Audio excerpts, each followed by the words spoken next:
on. You're sitting there still bitching about your fantasy booking not being fulfilled on Mondays and Fridays, and why aren't they doing this with that guy that I want this thing to be done with, and my favorites aren't in. Shut up and watch Wednesday Night Wrestling, because AEW Dynamite is delivering you fun. NXT is delivering you the fun. If you're with us live, go ahead and hit the like button, share the link, and get down below. We are live on Facebook and YouTube. If you want to be with us again, you should keep doing that, because you can win Daniel Bryan, the Elite Mattel action figure. You can win Roman Reigns, the big dog. You ever do this with your guys and you smash them together? You could win these. Keep listening. Keep following all the clues that we're going to be dropping in just a little bit on our Twitter and our Facebook. And the best way to do that is to make sure your notifications are on. So on Twitter, maybe turn your notifications on for us. And on Facebook, you can like our page, but you need to follow it. And that way you also know exactly when we go live. And we may even give you an extra little shot at them if you listen to the podcast and the podcast only. What's going on, everybody? I am Kev Kellum. That is John Clark. This is your post show for AEW Dynamite and WWE NXT. AEW had the Inner Circle in a triple threat to see who will be the official tag team of the Inner Circle. And there was a hell of a fight pit with Tommaso Ciampa and Timothy Thatcher. Wasn't there, John Clark?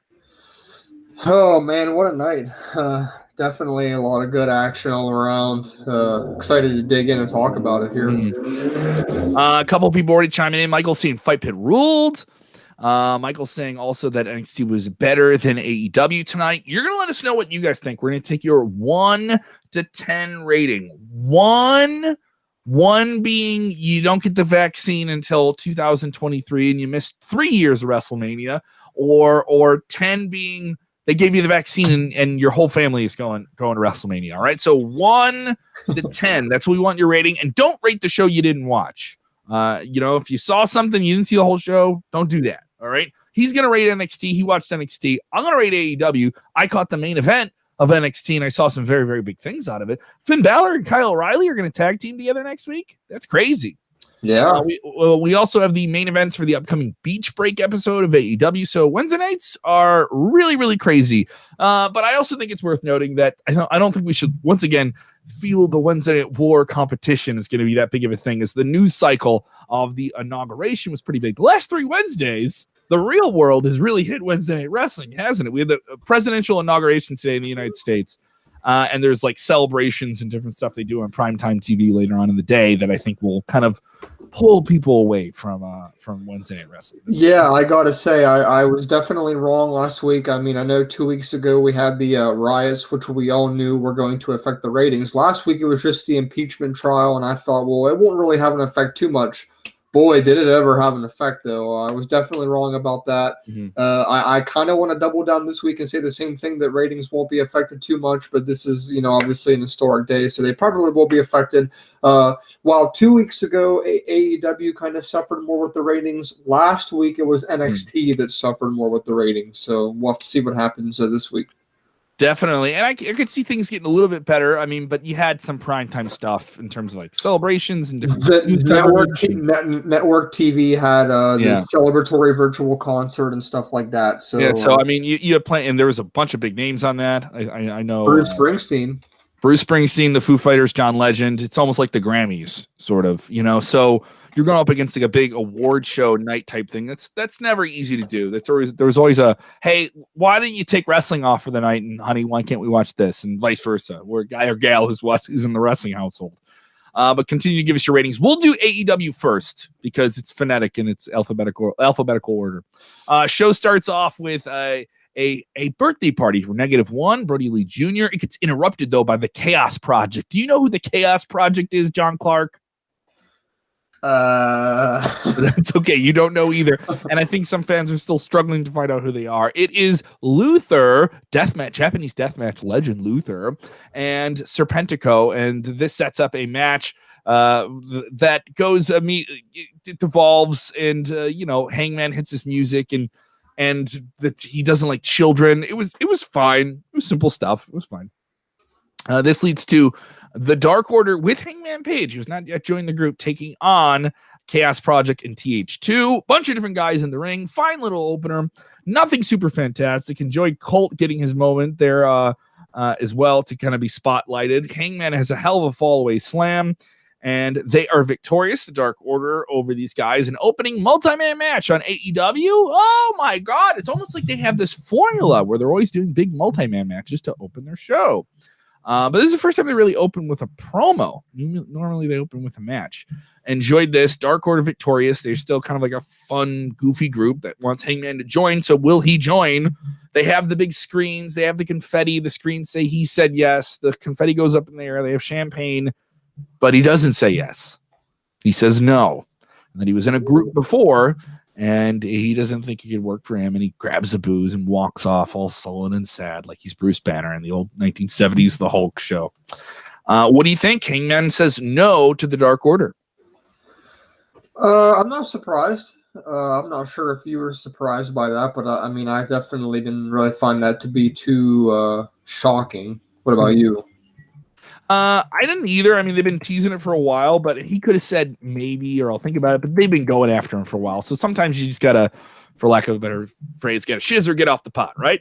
So I think for him, it makes sense. I think he's a better solo player. They had him in the Elite before. That group isn't really in a group anymore. Yeah, they're more just fractured, for lack of a better phrase.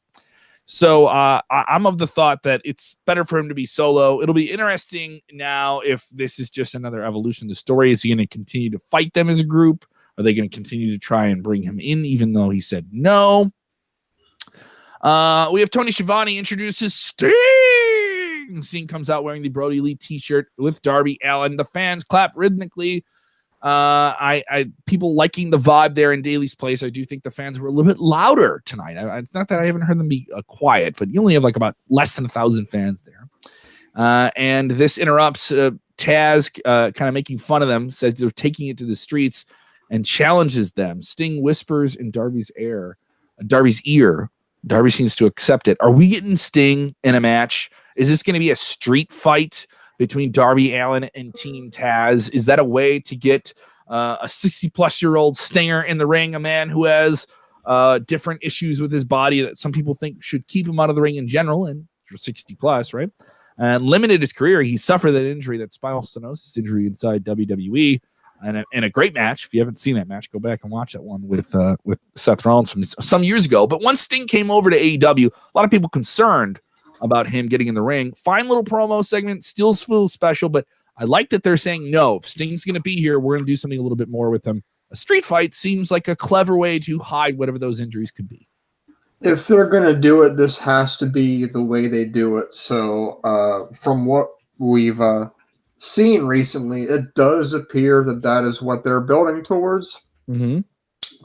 I still think that they should wait for a pay-per-view. I don't know what their next pay-per-view is. What, next month, end of February, right? I think. I believe so. We have Beach Blast in 2 weeks, so that'll be a special that'll be on TV. Now, if they have Sting wrestle on television, I think they're shooting for a big rating, and they're going to lean in on trying to find those WCW, WWE fans to kind of really. I think it'll work. I think if he were to compete, they probably could crest 1 million or at least get very close.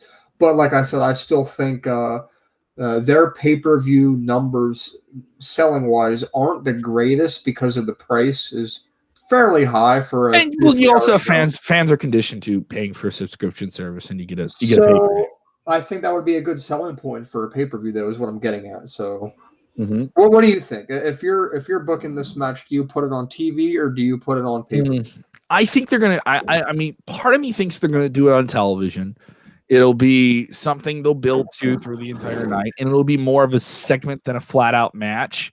But to me, AEW really set a standard for street fights, like they did with the Best Friends versus Pride and Powerful. That was one of the best matches last year, one of the best matches all around. And you're coming in with a lot of limitations. How are you going to get Sting in there? How much physicality is he going to do? Are you going to underwhelm fans? And this isn't a shot at Sting. This is just the circumstances. I don't think he's a guy they're going to want in there taking a lot of bumps. It's not safe to do that.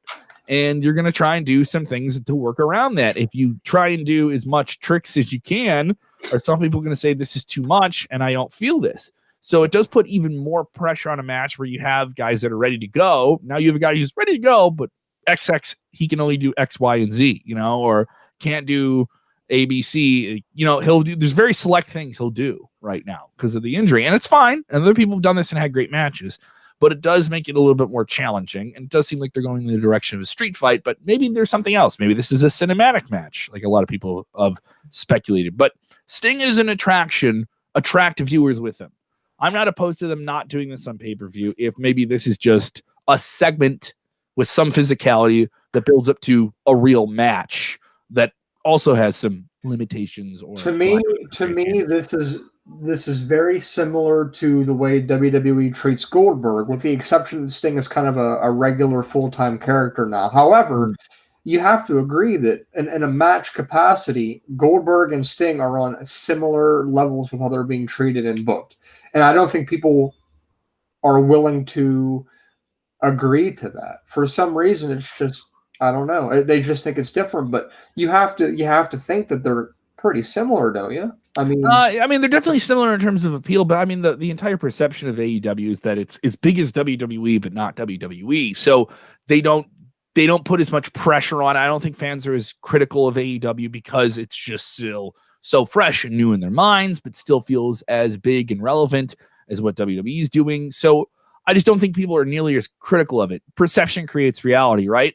So the perception of Sting is that he is this big legend who's very elusive, and they're leaning into that. They're not saying Sting has these injuries, but if you're a smart fan, you know it. You know what I mean? You know those things. So I'm of the thought that it'll be an interesting way to pull fans in that haven't watched AEW before, and that's the idea. The Sting did that for TNA. He's going to do that for AEW. Sure, and I mean, it makes sense. I just... for some reason, I always go back to that where fans just like to be hypocrites. And I know we try to shoot that off all the time, but this is just one example of that for me that I personally don't think he should be in a match. He's kind of older. Can he really put on a really good match if it's not a cinematic match? I mean, if it's a multi-man match, sure, but is he really making the match that good then in that case? If we have a 6-man tornado elimination tag match, is Sting just being in that match make it so good, or do the other people also contribute? I think the other people also contribute. Darby Allin's a big star. He had a fun main event that I rewatched. It was not nearly as good as I remember it with Brian Cage, and he can be a big star. Brian Cage can be a big star. Let's not take anything away from Team Taz. They have a lot of talent on their side, and they have Taz. Well, people talk about it though because of Sting, is what I'm saying. Is it like beyond Sting? Is it going to be able to move the needle? Sure, definitely interesting. Like tonight when we talk about how good the fight pit was tonight. I mean, if Sting was in that match, think about how much media attention it would be getting compared to just who was in it tonight. It was still a good match, but how many people are actually going to talk about it tomorrow compared to? True. Something we did talk about at a great extent. Was a very, very interesting, very eventful episode of Impact Wrestling last night, which had a big AEW invasion. You can go check out the post-show podcast I did with boss man Bill Pritchard of WrestleZone. I'm thumbs up on that. They really turned me around. I was on Monday. I was Tuesday. I was kind of on the fence before that show aired. I was like, is this thing still going to keep going? Like, because the pay-per-view was fun, but it felt like it was just kind of like maybe done, at least for a while, but they really, really turned me around on that. Go check out that podcast. It is up now. William T. Wages saying AEW Impact, he gives it a 7. He really enjoyed that interplay there. No Impact wrestlers outside. I mean, we had Carl Anderson and Gallows. We knew they were going to be there, but no other Impact people showed up on this week's show. I was kind of thinking after last night. Swan. Yeah, I thought we would get like a Rich Swann, or we would get somebody who is involved with them already kind of coming over from Impact, but I'm surprised. We're only getting the Good Brothers over here. Continue to give us your ratings for AEW and NXT. We continue to run down the big notes from AEW. We had the Young Bucks at their home. They're Kenny's in Jacksonville. They're Kenny Omega's, and they get a painting. They get a painting here of Kenny Omega and Don Callis being all ripped. Looked kind of weird and gross. And they're confronting Don Callis, and they super kick him, and it's a weird thing. We're building to something. I think they're going to hold this out for the pay-per-view, because the next thing with Omega, Gallows, and Anderson as a collective, and then breaking away from AEW and breaking away from the Biz Cliz, the Bullet Club, whatever you want to call it, is they're going to take on Moxley, Pac, and I can't remember who else on Beach Blast in 2 weeks. So I think maybe they're teasing something with the Bucks versus Kenny and the Good Brothers at a pay-per-view. Do you think holding out is a better idea? Yeah, considering, Kenny and the Good Brothers are already confirmed with a match, against Jon Moxley and, his partners at Beach Break. I think that holding this off until a pay-per-view is probably smart. It gives them more time to possibly build it up. And like I mentioned a couple of minutes ago, they're going to do everything they can to, make people want to buy this thing. So. We had a fairly competitive match with Jade Cargill getting involved between Cody Omega and Peter Avalon. Gave Peter Avalon a lot more shine than I was expecting. He's been really an undercard, kind of comedic, foolish heel. Nothing wrong there. He found a way to get out of the figure 4 leg lock. He got rolled up, and eventually that was it. Can't get out of it. He was trying, and he taps out. Interesting way. Usually, you don't see people win with the figure 4 leg lock. Looks pretty cool here. What do you think of this? I think Cody in these kind of little singles matches should feel better, but it did some business for Peter Avalon. We got to see Jon Moxley in action. He took on Nick. I hope I'm saying this correctly. Komoroto. I've never seen Nick Komoroto before. He got a power slam. He got a lot of interference and, a lot of offense in here on a match where it didn't seem like that was the case. Mox grabs the mic, says anything can happen in AEW on Wednesdays, and he can't keep track of who's in the Bullet Club. So he says Bullet Club there. Who's in Impact and whatever it can be. Benny brought his frat brothers from Nashville, and he brought his. Mox gets more bones to break. And he can see the whole. He can bring the whole city of Nashville, Japan, and Mexico. All roads lead through him. So definitely teasing some things there. I wonder if they're going to get back to Moxley and Omega at some point. Then. Yeah, I mean, it's an interesting concept. I'm sure you have some other contenders in line for an opportunity, but I can definitely see him having a reign as lengthy as Moxley's was also. So we might see this whole thing carry well into All Out this summer. Eddie Kingston's backstage with Dasha Fuentes. He's cutting his promo with the family, interrupted by Lance Archer and Jake the Snake. They kind of have a pull apart here. Don't know where this is going. And they're going to do a 1-to-1, but I mean, is this a group thing? Because you had Lance Archer involved with Pac and the Death Triangle, and then you have this one's really messy. This is probably one of the messier storylines right now in AEW. I understand it's Lance Archer and the Death Triangle versus Eddie and the family, but I don't know why they don't like each other, and that hasn't been established, and there's no through line. It's just these two sides don't like each other, and there's no meat on the bone, and there should be some meat on the bone with really captivating characters like this. Sure, yeah, that makes perfect sense. It'll be interesting to see, what happens going forward. I like they're actually getting to a match because they've had a lot of run-ins on each other and different things like that. They did Pac versus Eddie Kingston. I thought that was a good match. But I don't know. It just still feels like they're driven by these post-match break-apart brawl things, and it just feels like a schmoz after schmoz. That's all I'm saying. Matt Sydal and Top Flight versus Hardy Party. Private Party with Matt Hardy there. They had a big night at Impact. They won, defeating James Storm, returning to Impact, and Chris Sabin. They continue to have a new edge to them. They started to use the steel chairs when the ref's back is turned, as Matt Hardy said. This was a great match. I also thought this was the best match on Impact tonight. Private Party come out in a big way. This has been a team that they've always made you say this is our team. They're going to do some big things. They beat like the Bucks in the third or fourth episode of Impact about a year and a half ago. They're a fun team. Matt Hardy's giving them a different edge, even though it's kind of on the surface that he's manipulating them. But I like that they're kind of taking the bait now. The long haul isn't just, oh, no, Matt Hardy, don't tell us to be bad guys and we're good guys. No, they become bad guys to kind of find their way back to being good guys. And they're messing people up on Impact. And sorry, Matt Sydal on Top Flight, you guys can do a bunch of fun flippy floppy doos, but the storyline comes through. Private Party wins this one. I like the direction they're going in. This is one of those fun, I wouldn't say spot fest heavy matches that works in AEW. The storyline actually didn't get lost in this match. I enjoyed it. Some clunky things, but definitely the best match of the night.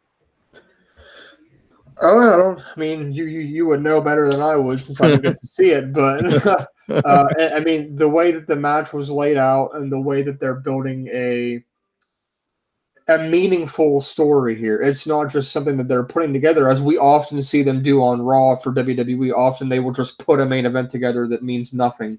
But when you see AEW putting matches together, typically they all mean something. They all lead to something, and that's kind of what what people like about them. You don't really get that randomness that makes no sense from them. No, I mean, or like with what the other scenario was saying, like this feels like it's going somewhere. You know, like they've bought into, they've signed up for the Matt Hardy system and his philosophy, and will this new, more ruthless way pay off for them as a tag team talent? I like it. It's going somewhere. Layla Hirsch versus Penelope Ford with Miro and Butler Charles. And they really leaned into the Charles thing, and it worked in a post-match promo where Chucky T had to basically say that Orange Cassidy isn't his best friend anymore. That's sad. But more importantly, if I told you that Penelope Ford, who's really just been the side piece for Superbad Kip Sabian and Miro, if I would have told you that she was going to have one of the better matches for the women in AEW, I don't think you believe me. Layla Hirsch has done some impressive things. Not even 5 foot tall, has a legitimate state wrestling background. She is a star. She should be someone that everyone's looking at in the future. She has a ton of physical personality, and I haven't really even seen her cut a promo. And I thought this was great. With all the different people running on the ring, it could have got real noisy. Penelope Ford wins, but they had something here. And Penelope came off like a ruthless, mean ice queen in this match. And she got some help from Kip to hold someone's legs down to win it. They had some great German suplexes in here. This was good, solid wrestling with very little story to build to it. And they've done more story for other women in AEW, and I was supposed to care, and it was kind of like fine. But this is good. I want to see more of this. I need more Penelope Ford and Layla Hirsch. Yeah, they're obviously, when we talk about this week after week after week, their women's division is trying their best to get better. I mean, obviously, it's a widely criticized part of their show. There's really no question that NXT's women's division is a little better right now. But hey, you really have to give them credit for trying and building up. We have some talk tonight about NXT's women's division. They did some things. There's things to be discussed. They did so much that it even brought Beth Phoenix out of quarantine back into the Capitol Wrestling Center. We got to talk about that goofy. They had the party poppers they pulled over at NXT, and only Victor's worked, and Wade is looking at his party popper with no confetti. Like, why did I get the dub? I thought that was fun. I saw that on Twitter tonight as well. So let's get into the main event. We already have Herman Takhar asking, do you think Sammy Guevara is going to turn on the Inner Circle? The Inner Circle is the superstar collective group led by Chris Jericho. MJF won his way into the group with his buddy Wardlow. Jericho and MJF are a tag team. Jake Hager and Sammy Guevara are a tag team. Sammy Hager from Van Halen fame got to do an insert promo as they came out. I thought that was a nice addition. It was fun. And, of course, we have Pride and Powerful. Triple threat, Wardlow at ringside. Wardlow gets involved in the finish here as well, helping MJF and Chris Jericho win. That's the finish. But I will say this. This may be the most disappointing AEW main event I've seen. I was looking forward to this. Care to go in more detail? What? Go into more detail. Why I'm going to go into more detail. Okay. You're getting at, they have a hard out. There's no overrun. They're not talking about this here. And it was clear at 9:56 that they were running up against the wall, and they were trying to get as many things in as they could. There were some transitions from move to move that didn't look slick. Okay. And it's hard for me to talk about a Chris Jericho match being less than it should be, but there's a lot of other people in the ring. Okay. Mm-hmm. And there's a lot of other movement, and it's not just on him, but collectively, I was disappointed. The storyline is there. Wardlow got involved. The story is still interesting. I'll stay tuned for the promos. They did a fun promo backstage before the match with MJF trying to kind of make peace with Sammy Guevara before the match. And he said, hey, I'm not ready for that. Let's just go out there and have the match. Okay. Interesting stuff. Good character work. But the mechanics in the ring, malfunction at the junction, man. Did not feel this main event. I didn't think it was bad, but it was definitely something where I felt I had to have the screen up on the other channel And if I had the option, I wasn't reviewing, maybe I just would have flipped over to the other channel. And I don't mean that to piss anybody off. It's just, I was like, what is going on here? This thing is all over the place. And the biggest thing that I was thinking about at the end of the match was they got to get the finish in. I wasn't even thinking what the match was. It's not like they're literally saying we have 60 seconds of TV time. We have 60 seconds. You literally have commentary saying, are we going to get the finish of this match in? And we get the finish and it happens. And Gold Big Show's on. Oh, what's going on here? All right. And it's fine. And that works sometimes. This is sometimes where it's like, you're losing your breath and you're trying to like hold your breath as you go underwater. And that's what it felt like. Okay. I like the story overall. Maybe something wrong with the execution. I feel weird as a wrestling guy to talk about things that people do in the ring that like maybe look like a mistake or aren't timed that well, because I'm not a wrestler, right? I have no problem acknowledging that reality. But I definitely felt like this main event wasn't as strong as it should have been. And considering the star power it should be. I like when you covered NXT, you see this main event, all those guys in one match. That's a pretty big main event, right? Absolutely, yeah. On the surface. Now, and the thing is, you saw what NXT did. They had the fight pit in there. You had some real competition from the other channel here. Other people saying it's a disappointing main event. So some people are not alone there with me. And giving their thoughts here. Sound off in the main event here tonight. Here we go. David Ekman has a question here about like overruns and different stuff like that. Let me get this on here, Dave. He goes, question, USA Network won't let Raw put violence on Raw or let Raw put go past 10, but NXT can show violence and go past 10. Well, what's the difference? Well, here's the thing, David. Raw can be violent. Okay, Raw can be violent. You had someone take a fireball to the face 2 weeks ago. That's pretty violent. And also it's violent because it's pro wrestling. All right, so they're slamming each other. That is violent. And do they go past 10? They've done it sometimes. But also with Raw, it's a 3-hour show. And I think they want Raw to really be a strong built-in lead-in for other things on the network. Yeah, they typically have new programming on it, 11 Eastern, 10 Central. Now it's actually Stone Cold's show that's brand new after Raw. So you're trying to, you really want to nail that time. And also if they go over, then it affects the quarter-hour rating, the first quarter-hour rating of a show. So sometimes you want that overrun because then that audience is just staying around and they stay for the show. So I wouldn't be surprised if they say, hey, let's give Raw a 3-minute overrun just to maybe hold 250,000 people or 1.5 million or whatever. Yeah, and whoever's watching, whoever tuned in for Raw, let's try and keep them for at least half or if not all of Stone Cold's straight up show and just not make it an on-demand thing, but an appointment. You got to stay with USA all night. I could see it. It's not like Raw gets more. Raw just has more time. They have more time to tell these stories in general. They have 3 hours. Everything's an overrun is like the network saying, yes, we're really behind your show. Sometimes it's we really want to get the audience you have to stay around. AEW's not in that position. They were doing a rerun of Go Big Show, still a new show, but they want to get people into it, but they were saying it. They were saying it on air. They were not saying we're going to go with this match until it ends. They said TV time remaining, and I really felt there was a malfunction at the junction at the end of the show and just a stop, like a hard stop to try and get this match in. It was a fun match. It was just, it didn't feel, it just didn't live up to the hype. Is that fair to say? It didn't live up to the hype, and I think I'm fine in saying that. Yeah, that makes sense. Too critical. Yeah. Other people sound off. Let me know what your thoughts are here. Other people saying it was just a bad match. All right. I don't know. I didn't think it was bad. I wouldn't say it was bad here. Here we go. Herman Takhar says, I watch both AEW and NXT. I agree. I was more into the NXT main event, the fight pit.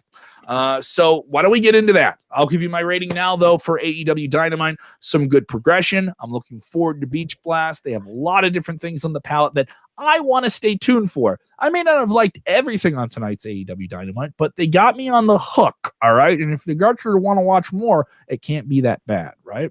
So I'm going to give tonight's show a solid 6.8. 6.8 on the 1 to 10 scale. Definitely seek out Layla Hirsch versus Penelope Ford. That was a really, really strong match. That's my match of the night. Why don't we get into NXT? Why don't we get into the fight pit? the shaking the cage, the dark lights. To enter the fight pit, you don't just get to walk in a cage. You have to walk up steps. How cool did that look? Tell me about the fight pit. Tommaso Ciampa, Timothy Thatcher, a shocking, brutal finish. Was it the match of the night on both channels? It might be. I've already had some people tell me that. It absolutely was. It was a very, very good match. Let me first start off by saying that Timothy Thatcher needed to win this match. And he did win the match. So right there, check mark right there, that we got what we needed there. They were really creative in this match with the physicality, both men trying to look intimidated by the other, but yet not afraid of the other. And that was a nice thing to do there. Physical, brutal. Like an old Western showdown, basically. Yes. Very physical, very brutal, very technical also. The goal for this match was achieved, which was for Timothy Thatcher to look very strong. He came out looking unstoppable. I'm very interested to see what they do, because the last time this happened, when he defeated Riddle in the fight pit, he kind of disappeared from the radar after. So with this great win for him, what do you think's next for Thatcher? I mean, it was definitely a shocking finish. They had a bit of an overrun. Speaking, we already had somebody ask us about that, and I'm thankful of it. As somebody who watches both, I had it on the other screen, but I just got to focus on one show, and I definitely got the sense of they've been wrecking each other, and you had it was amped up. It was a sense of one of these guys is going to finish each other off here in a little bit, and it isn't clear who, and neither one of them want to give up. So I was very surprised that they went with a submission thing. I thought they were going to go with a pinfall finish, but Thatcher doesn't have a super established flash pin you finish. He's a submission guy. He's the get in there, grizzly, real fighting guy. And you had Tommaso Ciampa's leg getting caught in the cage between the different panels of the cage, and Thatcher used the environment against Ciampa, caught him. He was no other way he could get his other leg out. His free leg is getting stretched, possibly broken, a surgically repaired knee. He's got to tap out. Here's the thing for Tommaso Ciampa. I don't think we've ever seen him tap out that much. I mean, this is a badass guy where you got to beat him into submission. You don't get him to say it. In the words of Bret Hart, the most definitive way to get a victory in the wrestling ring is to make your opponent submit. And that is what Timothy Thatcher got in his signature match. This is his casket match. This is his buried alive. This is his Firefly Funhouse. This is something that is signature him. He is Bloodsport. That's what he is. He is the movie Bloodsport in WWE. And that's not a shot at the GCW show Bloodsport. No, he is, I'm the MMA guy who's legit and brutal. He is, he's the dark version of Matt Riddle. Matt Riddle was the UFC guy that came into WWE, but was evolved into a fun stoner Spicoli character on Monday Night Raw. Fine. There's entertaining stuff with that. But Thatcher is this he's like a villain in an 80s action movie. If you told me he was going to fight Arnold Schwarzenegger in Commando, I believe you. He plays his character perfectly. It's been built up to the biggest career win for him. Absolutely. And if you told me next week he was in line for some title picture, I don't think you could deny it. He made Tommaso Ciampa tap out. Big stuff. And then Ciampa is like your Sting. He's your veteran player for NXT. Great match. Probably a match you look at and you think, wow, what's as good as this on the Royal Rumble? I'm gonna start comparing stuff to the Royal Rumble on this. And I'm gonna rewatch the match later on tonight. That's how I feel about it. Absolutely. I recommend that you do. I recommend anybody that hasn't seen it to go check it out. There was very, very good action on NXT tonight. Besides that, let's highlight the women here a little bit, because we had history tonight. We had the announcement, well, not the announcement, but the start of the Dusty Cup for women. And this led to Beth Phoenix to return physically in the building tonight to deliver. It was about a 2-3 minute promo beforehand, naming about 10 to 15 women that have really trailblazed NXT. And then led into the start of this tournament. What did you think about they really wanted to make it seem really important beforehand? What do you think about that? Almost like there was a presentation. I believe I saw a picture of, you had the women that were on the entrance ramp and stuff like that. And you had Beth kind of being the master of ceremony for this. They had those great wraparound graphics in the Capitol Wrestling Center. Quite a presentation, and they're definitely treating this. It felt like the Mae Young Classic was done that way. A lot of formality. It made you feel like this is a big deal. This is the first time, and all of these women were trained by Dusty, and Dusty gave, he guided their careers to greatness. And you have Sasha Banks, you have Bayley, and all these different things. Bayley was at the Capitol Wrestling Center tonight. She tweeted from that. So I'm of the thought that this is a great way to start a tournament. Now, mind you, they didn't do that for the men. They just kind of go with it. They've been doing the men's tournament for a couple of years. I do think it can get confusing for people. You have 2 different tournaments going on at the same time, a lot of different tag team matches. We've heard the word before. WWE and Vince McMahon at the top, not a super big fan of tournaments like this. But this is Triple H's world, and he loves these tournaments, and they've really done a good job with these on WWE, specifically out of NXT. You had the Mae Young Classic, you had the Cruiserweight Classic, and these Dusty Cups have been fun television and paid off really well. This felt like really good pomp and circumstance, and I like that Beth is on TV. I like that Beth is back on TV, and that felt special. Yeah, that was very good. And then the first match in that was Carter and Catanzaro versus Toni Storm and Mercedes Martinez. What an upset here. What an upset. We thought for sure Toni Storm and Mercedes Martinez would be probably in the finals looking at the bracket. Mm-hmm. They lose to Carter and Catanzaro. How shocking is that? Kind of a surprise, especially Toni Storm, big star, UK Women's Champion before. Mercedes Martinez has come into WWE, was involved with Rhea Ripley and had a cage match with her this past summer. And I thought, some people think she's already lined up to take on Io Shirai for the women's title, the singles title. I'm okay with it because I think there's more interesting things you can do with Toni Storm and Mercedes Martinez as single stars. And Kaden and Casey they've established them as a tag team a little bit. You know what I mean? They were getting there, and then this tournament came up at the right time. This tournament could really build them as a tag team and maybe eventually be the team that NXT wants to say, like, hey, why don't you guys go after the women's titles, which are just floating belts for the women that go from all the different brands at WWE. I'm on board with it. A nice, fun, surprising victory. It's surprising on the surface, right? But it makes sense. Make some stars in a tournament. A tournament isn't about just who wins the tournament, but also who comes up from the thing overall. Just like a Royal Rumble isn't always about one person winning the match.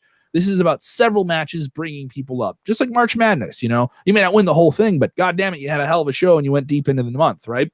And same thing with the women here, and same thing with the first one too. This I was surprised they didn't bring in the women's tag team titles, but when you look at the brackets they have and the surprises they did, we'll talk about another new team that made a mark tonight as well in this tournament. I'm on board with it. Good start to the tournament. Fun match to go with too.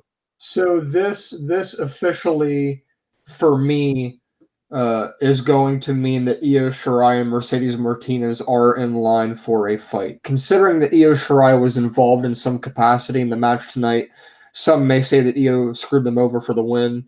Clearly, this is where they're heading next. Io and Mercedes are going to have a very good match. Very interested to see that. Mm-hmm. Speaking of champions, we had Finn Balor on the show tonight, and he is not happy with Pete Dunne. He wants to get his hands on Pete Dunne, but he says first, I need to take care of the tag team champs because I've been here before. I know it's gonna be a new thing we have to do on the show. But first, before we get to the payoff, but first. Clearly, yeah, exactly. Clearly, Balor says, I've been this person before. I need to take out the tag champs first. Mm-hmm. And Regal says, look, I know how strong you are, but you're not doing this on your own. You have to find a tag partner, and you can have a match with him next week. So where does he go to find a tag partner? Where does he goes to the locker room of the Undisputed Era and tells Kyle O'Reilly that he owes him a favor, and that is to team up with them and help him take out Pete Dunne. Roderick Strong tries to step in and say, hey, you don't come in here and talk to my boys like that. Mm-hmm. Adam Cole says, calm down. He's a big boy. He can make his own choices. He's a big boy. And Kyle O'Reilly says, yes, I will help you next week. So that match is official. What do you think about this? I think it's a big match. Kyle O'Reilly and Finn Balor together. These guys just did 2 takeovers where they hated each other. They made it feel like it was a tumultuous, kind of tense alliance. It was slightly formed last week in the ring and fending off this, Pat McAfee squad without Pat McAfee, Pete Dunne going at the title. Kyle O'Reilly has lost to Balor twice, but they hated each other and went to war. That tension is interesting. Does that tension allow Kyle O'Reilly to turn on Balor and get himself involved in this match that he's not in some way? That's a possibility. But the destination still feels like Balor with the championship taking on Pete Dunne at some point. If you're a UK fan, 2 big UK names going at it. I don't think it's bad to get Kyle O'Reilly in the mix. Maybe throw him in there as a special guest referee. But he certainly doesn't have – he's against Pete Dunne too. He doesn't like those guys as much. They were in the War Games and all that stuff together. I enjoy it. I don't know what's going to happen, but I want to know what's going to happen. Good stuff there, huh? Absolutely. And I'm going to give you full screen. I got food delivered. I'm going to go grab that. I'm going to be right back in a second. Go ahead, buddy. And I have to agree with what DJ is saying here. DJ says – I never expected all the upset victories tonight on NXT, aka Bracket Busters, and it's not even March Madness yet. Exactly that. And another match that proves that was we saw Imperium take on the Lucha House Party tonight, and this was a huge upset. Let us know in the comments what you guys think, because how many of you actually thought the Lucha House Party was going to win this match clean? And when I say clean, I mean literally clean, like no interference or nothing. The match was above and beyond expectations. When the Lucha House Party are given an opportunity to have a good match, they always deliver on that promise. It was great to see the Lucha House Party just working and performing like they had something to prove, because, look, for those of you that watched Elimination Chamber last February, Lucha House Party had arguably the best performance in the Chamber. Very underrated performance that not a lot of people talked about. Imperium do deserve a major run in NXT, but I think the problem with that is Walter has been gone. We need Walter in the mix. Walter's not around. And like DJ says here, Alexander Wolf is back, but what is this going to lead into? People thought he was in the UK, but he's still here. Who is going to interfere? Who is going to step up? And speaking of Lucha House Party, we had them involved in more than one capacity tonight, because it looks like they're not done with the Legado del Fantasma. And the Lucha House Party they've become a big centerpiece of NXT with the upset victory over Imperium, with the continuous feud with Santos Escobar and the Cruiserweight title.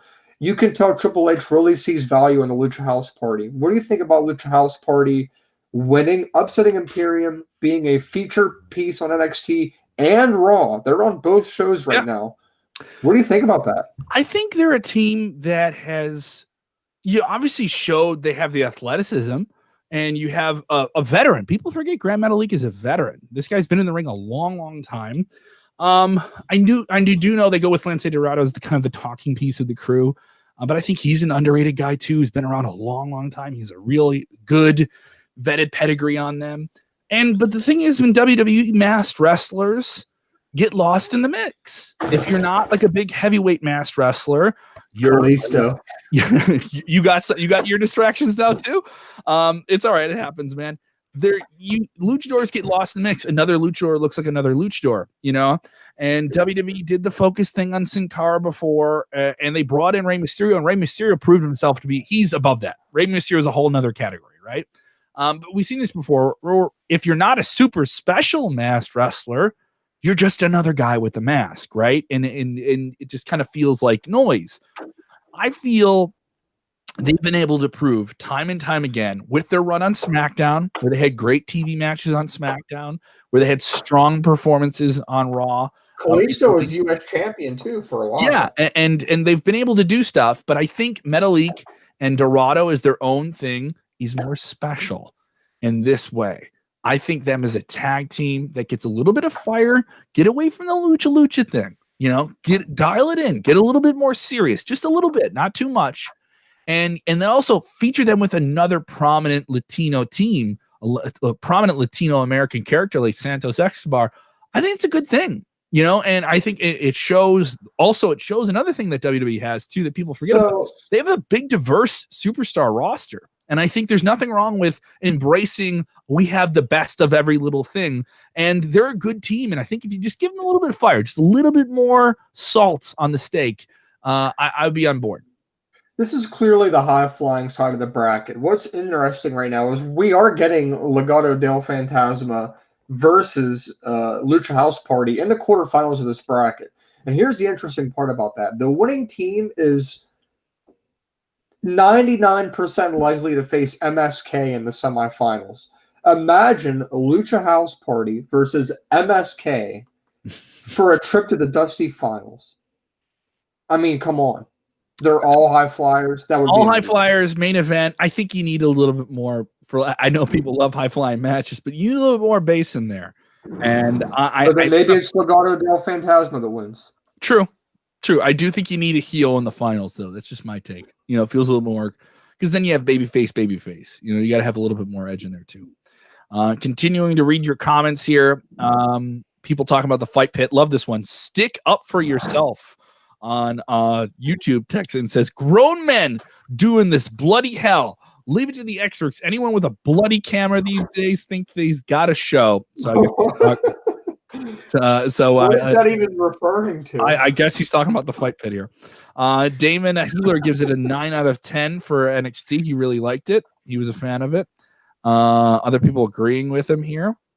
Okay. I love the feedback here. Trying to get through your comments. Want to get as many of you guys on screen here. Other people not so strong on AEW. Some people leaning towards NXT tonight.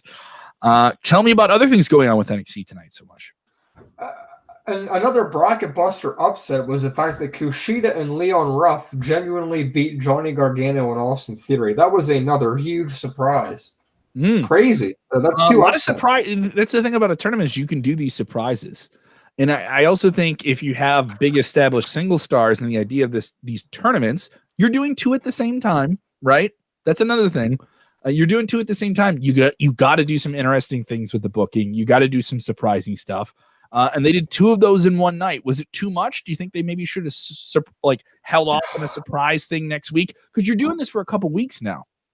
Well, the fact that Kushida pinned Johnny Gargano clean is both good and bad news for me. It's bad news because I doubt it happens twice, so I doubt he's going to beat Gargano clean for the title without some kind of interference from Austin Theory. Mm-hmm. However, it's not bad that they did two upsets. It keeps things very unpredictable. Mm-hmm. What do you think? I think keeping tournaments sometimes are on the surface. It's like, all right, here's the final. Or I think some mixture of these teams are going to win, or these players are going to win. And like I said, you got to keep it interesting. You got to have some shakeups. Usually in the early stages of a tournament, if you still want to get to that maybe anticipated finish, I don't want to say predictable, but anticipated finish. Sure. You do the surprises early on, but it's single elimination, So I think it's smart to do it now when you actually lay out those brackets. But my only issue with it is you're doing two tournaments on top of each other. Is it too much tag team wrestling? That's my only take. Is it too much tag team wrestling? Does it become like a schmoz like we maybe had on too many episodes of AEW recently when they do the multi-man matches? I don't think so. Okay. I'm okay with it. What about you? I'm okay with it as long as you make everything count in a tournament. It's consequence. Every match matters, right? And I think it's important to keep going in that direction here. And so I'm of the thought where it's smart to get to this. I think they have some investment in the ending of the tournament. Have they announced that they're going to have the finals on TakeOver yet or no? They have not. We only know that they're going to be doing the quarterfinals here in the next couple weeks throughout NXT. So, I also have to say this. I love the Capitol Wrestling Center. I really think they figured out with you were on it last week with the live presentation of fans. Very cool. Very cool. It looked a lot better. I think the screens were more reactive. I think the crowd that they have there is more reactive. I'm into it. I think this is a cool thing. I'm digging the vibes. Maybe that's where Raw and SmackDown go after their time is done in Tropicana. Who knows? But I don't see that exactly happening. But I'm feeling the vibes, and I also felt those vibes with like the presentation and the lighting during the fight pit. They really drilled in the lights during the fight pit. I was like, ooh, this feels extra cool in terms of just like a different presentation. It feels are now way different than Monday Night Raw and SmackDown. Like it definitely is a defined look that makes it separate from the two other shows. Absolutely. Overall, this was a very, very good show tonight, and I would give it an 8 out of 10. That's a strong rating. That's a damn good strong rating. So, good episode of AEW Dynamite, strong episode of NXT. What did you think? What did you think right there on the other side of the screen? You tell me what you guys think. Give us your ratings for NXT. They really enjoyed this one. People already got questions about the Yumble. James Espanto Fernando says John Clark. So the Royal Yumble is coming up in Yumble's past. James, you are such a delightful dork. If you don't know what the Yumble is, it's our fast food video game annual rumble. Now entering year number 3. All right, we're coming back for dessert. That's what we should call it. We should call it coming back the dessert destruction. Yes, the Royal Yumble, a fast food video game fracas. We do it the afternoon of the Royal Rumble. He says, if you've been listening for 50 minutes, hopefully you know what we're talking about here. He says the D'Angelo brothers, we have them do our AEW focus show, 2 Dynamite dudes, is that they faced each other. What do you think about, oh my God, I don't know about this. I don't know about this. I don't want my friends to fight.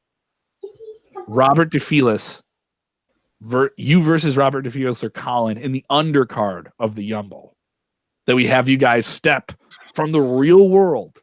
Undercard? The video game, we deep fry you in digital. What? Undercard? Undercard?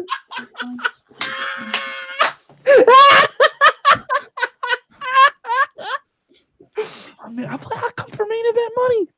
You think I'm coming for the undercard? I mean, this is like the playoffs thing. I mean, undercard? Playoffs? The way you responded to me, like, what was it, the Iverson quote from back in the day when he was on the 76ers? Practice. Like, practice? Yeah, you're asking me about practice? Look. It's going to be a no for me, dog. Pitchy. You don't like the pitch? It's gonna be a no for me, dog. God bless you, James Espanto. He's trying to work you in. He's trying to get you on the big show. You say no to the big money because you want the big money. Gotta sell the show. It's gonna be a no for me, dog. Oh man, that's pretty ridiculous. Yes. Yeah. Maybe who knows, James? Maybe I will be a surprise entrant into the Yumble. We still haven't figured out the undercard here. I was thinking of this too. You're from PA, and I always joke with you guys. Maybe we throw Gritty in there. Maybe we have an open challenge. We need to get the Sheets Freak in there. The Sheets Freak. What's the Sheets Freak? Well, Sheets is the regional like gas station that has good food, like Wawa up in the Northeast. What is the Sheets Freak? Do they have a mascot? We need mascots. We have Ronald McDonald. We have the Grimace.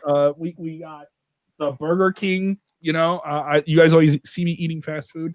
I'll have to send you a picture when we're done of what it was. All right, maybe we'll work in the, and I don't mind it. I like the rare regional food mascots, the big boy, you know, and those in Chicago we have Super Dog.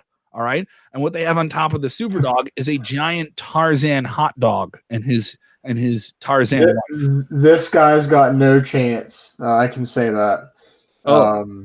Sheets Freak gonna mess him up? Sheets Freak is looks like he's 80 years old. What type of mascot is that for a store? If it's just, I'm an old man, come on down to Sheets. We got live bait and you can get a big soda. What's his gimmick? That's so ridiculous. People want to see the Philly Fanatic and the Yumble. They want us to bring in the sports mascots. I'm okay with introducing sports mascots to this. Maybe we do sports mascots versus food mascots. That could be something. It's like you do a men's rumble and a women's rumble. You got the food rumble and you got the mascot rumble. Maybe we do a sports mascot like ladder match. You know what I mean? Like we'll have Benny the Bull from the Chicago Bulls. I think that's a cool idea. We'll have sports mascots mayhem, you know, and we'll have. You're like, whatever, dude. This thing's ridiculous. Only if you have TD in the match. Who's TD? TD. Tell me who TD is. The Dolphins Fin mascot. Oh yeah, you're a big Dolphins guy. You're not a PA guy. People want Philly Fanatic in there. So yeah, we're gonna do that. Likely we're doing that the afternoon of the Royal Rumble, and hopefully you guys join us for that. Once again, make sure you turn your notifications on there as well. Other big wrestling stories we want to at least touch on that you can read right now at WrestleZone.com. Karrion Kross injures a Dusty Cup participant. We have somebody that's out of the Dusty Cup here on this week's NXT. Adonis is out of there. You may have mentioned this. I know I was running out of the room. Yeah. What do you think they do there? Do they introduce a new star? Do they use this as a way to bring in somebody in a big new name? Maybe they bring someone over for Raw or SmackDown, a surprise twist? I honestly have no idea, really. They could do many different things. And we'll find out with that on this week's 205 Live. I like that they're doing shows like the part of the tournament on 205 Live. Over on AEW, they're going to have their own tournament. It's a women's tournament. And they've already teased the brackets. They haven't announced who they are, but they've shown the bracket imagery. On one side, you have the American flag. The other side, you have Japan. So basically, we're going to have the best superstars from Japan versus the best superstars from the United States. A lot of Joshi wrestling. AEW plays in that hardcore fan base. They would be aware of it. I'm on board with this. I think this is a cool idea. And there's going to be 16 women involved in that. I could see them interplaying that as well with AEW Dark. We have also other news that's coming along here. Bayley was at NXT. You can check that out as well. The Raw rating came in here. They have slightly put up their number here. It was a 1.819 this week. No football competition. They did have basketball. But look at this. This is what happened when you don't have Monday Night Football on. Raw scored in the 18 to 49 demographics spots 3, 4, and 5. All right. The top 1 and 2 spots were by basketball. So as much as people say the Raw rating is down, those demo numbers are really, really good. And in the first hour, they almost drew 2 million fans. This is down, though. The Legends Night cracked about 2.2, so this is still down from a few weeks ago. But a 1.854 million here, and at one point peaking within the show near 2 million.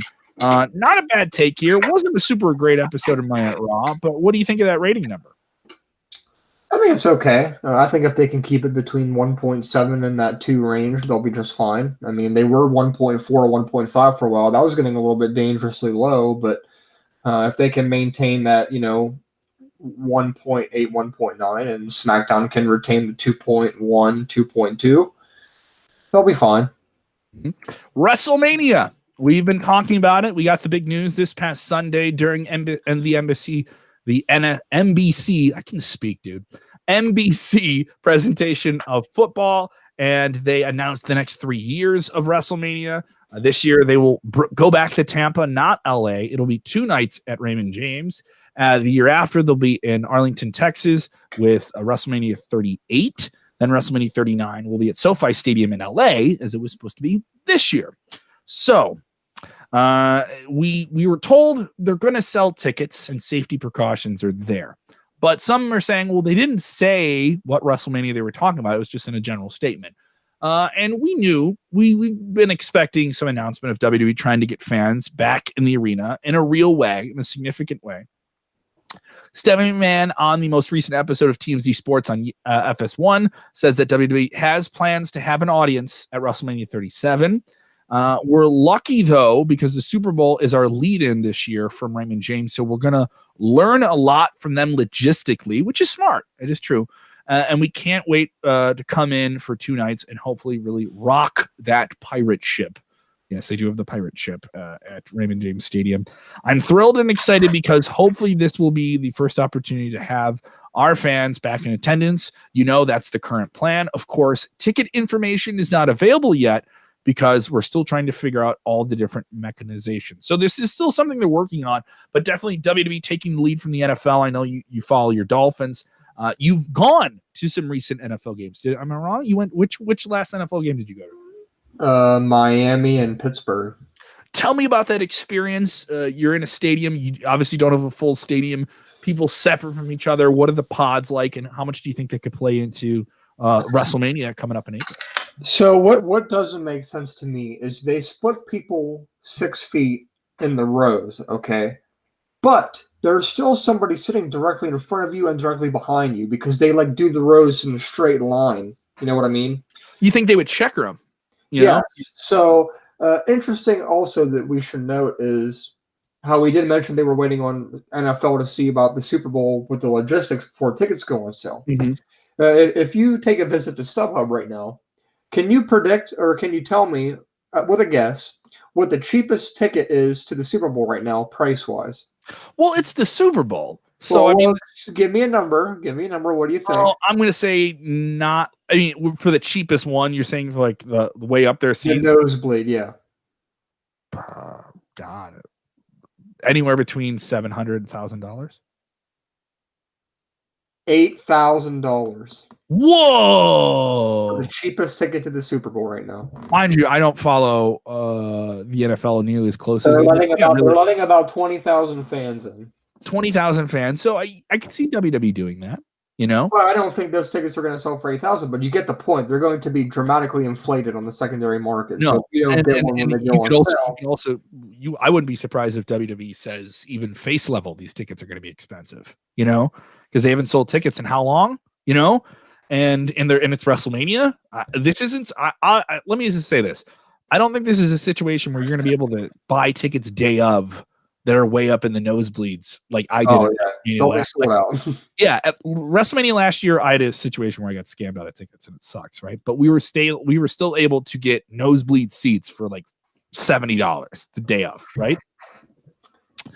I don't see that happening with this show, and they also didn't get into what safety protocols are.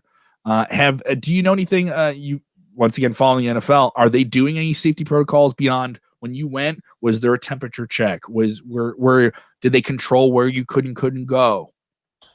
There was nothing really like that.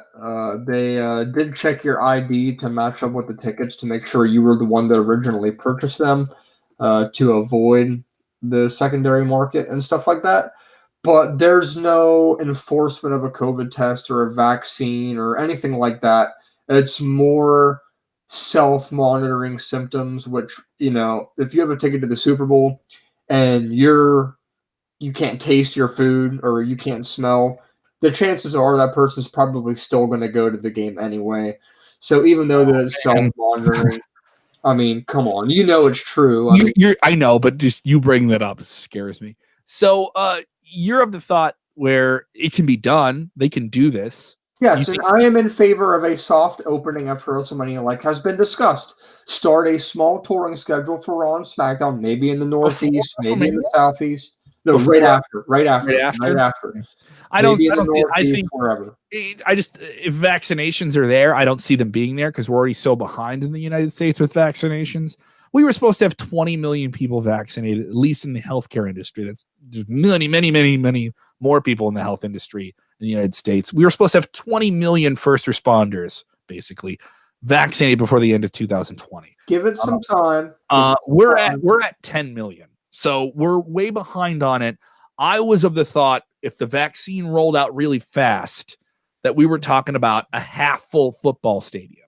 Now I think we're looking at a 1/4, maybe less than that full stadium. Specifically for wrestling, they're going to get more people than the NFL did because they're going to have the floor. They're going to have the floor to play with here. And they're going to have some different things. I do think they're going to do some different things with staging as well. You know what their thing is going to be? Their big tagline motto is going to be that this is the most fans in an event since COVID started. That's going to be what they're going to do. Yes. Yeah. Go ahead. Yeah. And WWE is going to do that, and they're going to say that we outdrew the Super Bowl. And for everybody that's watching right now, just so you're aware, the current record for attendance since the pandemic was a NASCAR race at Bristol Motor Speedway that had 30,000 people. So you're saying they're going to go for a half-full football stadium here? Well, they have the floor. They have 25,000 they can put in the seats. If they can fit 5,000 on the floor, they can surpass the 30,000. Okay. I think they're going to try to do that. I think they want to be able to say that. Well, the question is, you went to one of these NFL games, right? And there's thousands more people that went to these games too. Do you feel safe? Yes. So you felt safe. You felt like you could do it. Yep. And you wore your mask the whole time, and you did the right thing, and you washed your hands. And nobody is forced to go. Yeah. If I'm afraid that I might get something, why would I go? Or if you're of the thought of I have an immune compromised situation, don't go. It's not safe to go then. There will be future opportunities to go. Yeah, and I agree. And also, like, it's just like, here's the thing: last year's WrestleMania for 2 nights was really fun, and I was of the thought where I was okay with what they did under the circumstances. Right now, I'm okay with what they do under the circumstances. Now, if I see people in the crowd not doing their part, not wearing a mask, dude, this drives me crazy. When I'm at the grocery store and you wear the mask, I'll say this. I'm going to show you the mask I have, and it drives me crazy. I know I'm running around. I have this mask here. Okay, I have this mask, and I really like it. And it used to have like the real fit-in thing where it would stay on your nose. Yeah. But the fitting inside the fabric broke, and now it starts to slide under my nose, and I'm constantly doing that. I understand where people get lazy and they just don't cover their nose, but you're being lazy and you're not covering your booger factory. Okay, don't do that. That is not cool. Cover your nose. That is just shooting stuff out at people. We don't need it right now. And hopefully we can just get through all this and find our way back at WrestleMania. If not this year, at least a little bit, because it isn't like the world was gonna just, the light is gonna turn on and we're back. Like we knew this was gonna take a while. And now this is worth asking. WrestleMania, I think, is gonna be a big deal because it's gonna be the first time we see fans. Yeah. I think that will be an attraction in and of itself. It'll be rowdy. What? It'll be rowdy. The show will be rowdy. It'll be rowdy. You mentioned the tickets will be expensive. And I here's the thing. I don't even think they need a huge attraction to sell those tickets. It's going to be it's the show. Those tickets are going to sell themselves. And the secondary market for those tickets is going to be high. Yeah, this is one of those events that you want to hop on the pre-sale as soon as you can because it's going to sell out very, very quickly. Yeah, and it's going to be up there, so it's definitely worth looking at here. Ray Garza is saying Stephanie McMahon saying this is a soft opening after WrestleMania. So yeah, they are talking about that. They don't have a venue for the Thunderdome, kind of obligated after that as well. I see them staying in Florida since Florida's been so kind to them already. I think that's why this WrestleMania is there, because Florida helped them through this period. So they want to pay Florida back with even more money and stay with what they know in the region. So I think it's a smart idea here. What do you think of WWE playing more outdoor arena things in 2021? I think that's a possibility. I'm being purely speculative. We don't know anything about this.